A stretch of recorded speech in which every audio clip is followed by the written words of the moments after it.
PressBox writer Tim Richardson takes you inside the world of sports business with the PressBox Sports Business Report, sponsored by Natty Boh Gear, only at PressBoxOnline.com. And welcome back to Inside PressBox. With me in studio now to discuss the prospect of a new casino and the potential for expanded gaming here in Maryland is our own at MarylandGaming.net, Bill Ordine. Welcome to the show, Bill, as always. Thank you, Stan. And I used that phrase at the beginning of the show that we're fast approaching the 100-day mark since Maryland Live opened.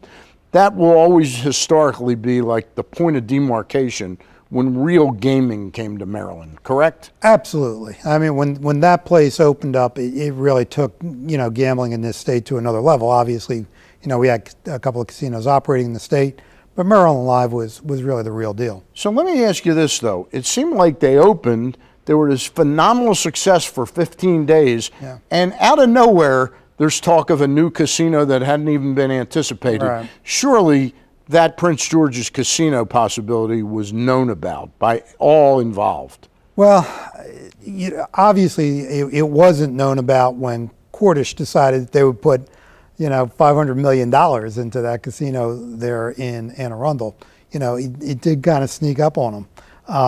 But by the time that casino opened, clearly, we all knew that there was the Prince George's issue lurking. But you are right. Maryland Live has been an absolute smash hit. How smash a hit has it been? Can you quantify that for us that don't really look at the numbers that closely? Well, I mean, the raw numbers were for July, $35 million in gross revenue. Well, what does that mean? If that casino were in Atlantic City, it would have been the number 2 casino without table games. Without table games? They don't have they don't have live table games. And they don't, up until this point, haven't had live entertainment. That's coming with the Rams Head is opening right now. On Labor Day weekend, Rams Head opens up, or will have opened up. And no live table, they have the electronic table games, no real live entertainment, and they would have been the number 2 casino following the Borgata in Atlantic City. So that puts it in some context. So tell me, David Cordish and Joe Weinberg, the folks I know over at the Cordish Company, they're big boys. While this didn't catch them totally by surprise in the end, but now they're using what they have to leverage something in return if this passes, correct? Well, they already did. I mean, I think I give the Cordish people an awful lot of credit. I think, independent of anything else, I think that they do good things pretty much for their customers.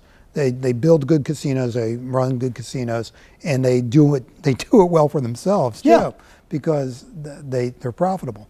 And politically, I think they got a pretty good deal. So what did they gain out of this? First of all, if it does not pass the referendum in November, we just won't get the new casino at this time, correct? Well, this is a very odd referendum question. Okay. Because there are a couple of moving parts here. Number one, up for grabs is whether or not there'll be a 6th casino in Prince George's County. Okay. Number two, also up for grabs, is whether or not we will have live table games in Maryland. And the folks in Prince George's can vote against, for instance, that casino there, and we could still have table games, because statewide people vote for table games. So this is a complicated referendum. So wait a minute, it's a referendum throughout the state and in Prince George's County specifically? Well, everyone gets to vote on the same question. Okay. And how people feel about it in Prince George's will be taken into account when the votes are counted. If this gets passed, though, there will be a lower tax burden on the existing casino. Right, particularly for the slots, and that's where I say the Cordish people, I think, used their leverage as well as they possibly could in getting as big a tax break as they could, should this pass. Live table gaming, does that mean that there'll be actual people behind there, like blackjack dealers and croupiers and all that stuff? It'll look like Las Vegas and Atlantic City, and for people who enjoy poker, it means poker. All right, tell me what your gut's telling you right now. Are we going to pass this? My gut tells me that statewide we pass this. Just in Prince George's, I think that this is going to be a horse race. Okay. Now, what's the latest? We got about 40 seconds. What's the latest with Baltimore City? We know the site where it is, right near the stadium. And we know that Caesars Entertainment has gotten the license. And now, after the fact, we see a couple of challengers coming in and saying, hey, wait a minute. I'd like to have this. Yeah, table games were a part of this when we were first considering this.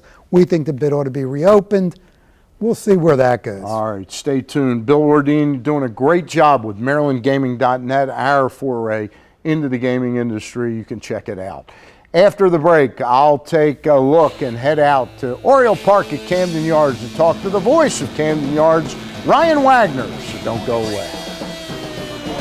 Radcliffe Jewelers and PressBox are teaming up for the ultimate football trip to see Baltimore take on Philadelphia on September 16th. The lucky winner and 3 guests will be whisked away to Philly the morning of the game in a privately chartered helicopter. And get a load of this, you'll get a free limo ride from the heliport to the stadium with premium access to the game. Register in person at Radcliffe Jewelers or online at PressBoxOnline.com.